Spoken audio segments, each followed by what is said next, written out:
Salam Indonesia. Selamat malam pemirsa, berjumpa kembali dalam berita dan bincang terkini malam edisi Senin 16 Desember 2013.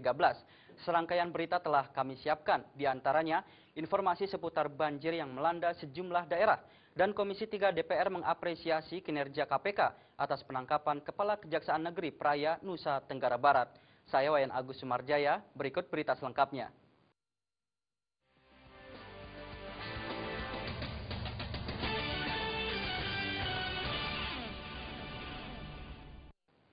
Ribuan rumah yang ada di 8 desa dan kelurahan di 2 kecamatan, di Dompu dan Woja, Kabupaten Dompu, Nusa Tenggara Barat, disapu banjir bandang. Akibat banjir bandang tersebut sejumlah barang berharga milik warga terbawa arus karena warga tidak sempat menyelamatkannya.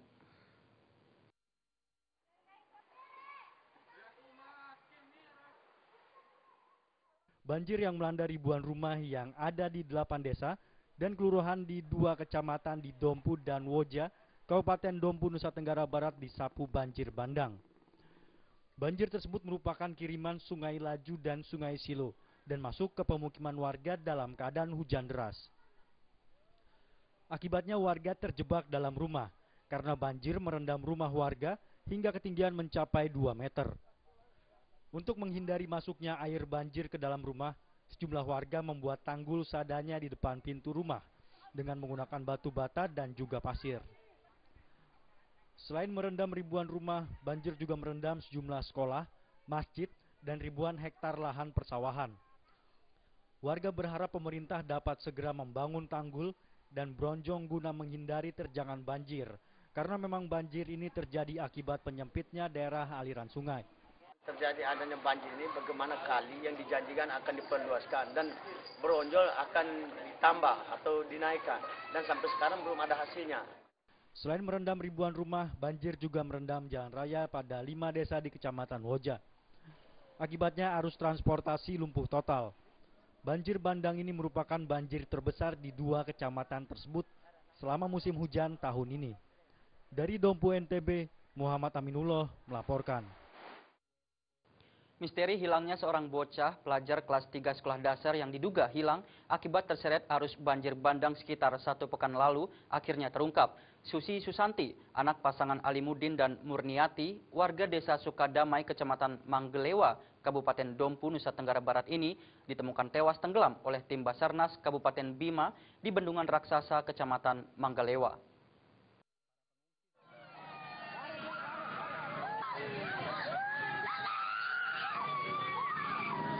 Ibu korban yang mengetahui putrinya ditemukan dalam keadaan tewas menangis histeris ketika Basarnas menurunkan jenazah putrinya untuk dibawa ke rumah duka. Jenazah dalam keadaan terbungkus tersebut kemudian dibuka atas permintaan pihak keluarga korban. Setelah dibuka, spontan warga menangis histeris lantaran melihat korban sudah tewas dengan kondisi membusuk. Ibu korban hanya bisa menangis hingga pingsan lantaran tidak sanggup melihat kondisi anaknya yang sudah menjadi mayat. Mengetahui musibah tersebut, warga dari berbagai desa terus berdatangan di rumah duka untuk melihat kondisi korban. Ketua Tim Basarnas Sahrul mengatakan korban ditemukan dalam keadaan tewas membusuk dalam air bendungan dengan kedalaman sekitar 15 meter. Korban ditemukan oleh salah satu tim Basarnas akibat terkena injak. Semula mayat tersebut disangka kayu balok. Namun setelah diperiksa dengan cara menyelam, ternyata injakan itu merupakan sesosok mayat. Kami melakukan pencarian, alhamdulillah dapat hasilnya cukup maksimal dan keadaan korban meninggal. Pencarian korban ini dilakukan selama sepekan oleh tim Basarnas dari Kabupaten Bima. Awalnya tim Basarnas sempat kewalahan, namun akhirnya mayat korban langsung ditemukan pada hari ke-7. Setelah ditemukan, kemudian mayat tersebut dievakuasi ke rumah duka dengan menggunakan mobil Basarnas.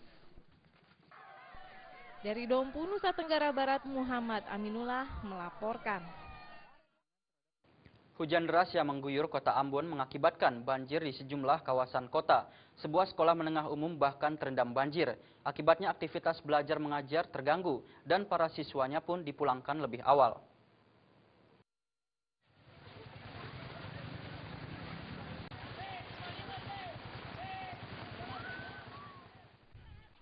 Ratusan siswa sekolah menengah atas negeri Ambon ini terpaksa dipulangkan lebih cepat dari biasanya karena seluruh ruang belajar mereka terendam banjir. Hujan deras yang terus mengguyur ini merendam meja kursi yang ada di setiap ruang belajar. Banjir ini diakibatkan lokasi sekolah yang berada di dataran rendah dan diperburuk dengan saluran air yang kecil.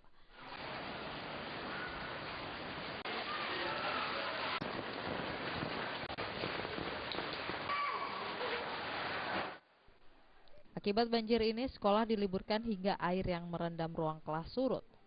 Selain sekolah, banjir juga merendam sejumlah pemukiman warga di Kota Ambon. Kota Ambon sejak sebulan terakhir ini terus diguyur hujan lebat. BMKG Kota Ambon memprediksi curah hujan dengan intensitas tinggi masih akan terus terjadi di Kota Ambon hingga pertengahan akhir tahun. Dari Ambon, Maluku, Haryatno melaporkan. Masih informasi seputar banjir. Ratusan rumah warga yang berada di 4 kecamatan Kota Bengkulu terendam banjir akibat air sungai yang naik secara tiba-tiba. Selain merendam rumah, banjir juga mengakibatkan hewan ternak milik warga hilang. Inilah kondisi banjir yang menggenangi rumah-rumah warga di Kelurahan Tanjung Agung. Kondisi serupa juga terjadi di 3 kelurahan yang lainnya, yakni Kelurahan Sukamerindu, Kelurahan Tanjung Jaya, dan Kelurahan Rawamakmur, Kota Bengkulu. Sebanyak 500 lebih rumah warga di 4 kelurahan ini hingga malam hari masih digenangi air. Selain akibat hujan yang mengguyur Kota Bengkulu dalam beberapa hari terakhir, banjir ini juga merupakan kiriman dari hulu yang mengakibatkan permukaan air sungai Bengkahulu meluap. Ditambah lagi pintu air yang ada di kawasan tersebut tidak bisa menampung besarnya debit air yang ada. Dari pengakuan warga, mereka tidak menyangka ketinggian air yang tiba-tiba berubah ini, di mana ketinggian air pada pagi hari hanya sebatas lutut orang dewasa, namun saat ini permukaan air sungai sudah naik dan sempat mencapai 1 meter lebih. Tak hanya rumah warga yang digenangi oleh banjir, hewan-hewan ternak milik mereka pun tidak sempat diselamatkan lagi dan hilang dibawa oleh arus air. Ke sini jalan ke rumah, itu mungkin sekitar lewat lutut dewasa, karena jalan itu udah ditinggikan sendiri. Air sudah masuk dalam rumah belum? Sudah, rata-rata sudah masuk yang mana rumahnya rendah. Macam mana sekarang keluarga tuh? Masih bertahan atau udah tidak bisa fungsi? Ya, untuk tahap sekarang kan masih bertahan, tapi kalau lihat keadaan, kalau memang airnya masih deras, kemungkinan ngungsi itu pasti ada. Walaupun rumah-rumah mereka digenangi air, namun warga mengaku belum mau mengungsi ke tempat yang lebih aman serta masih memilih bertahan di rumah mereka masing-masing. Selain itu, air juga menggenangi badan jalan di wilayah banjir tersebut, di mana ketinggian air menutupi jalan yang ada. Akibat kondisi ini, arus lalu lintas juga ikut terganggu. Dari Bengkulu, Tetra Surya melaporkan.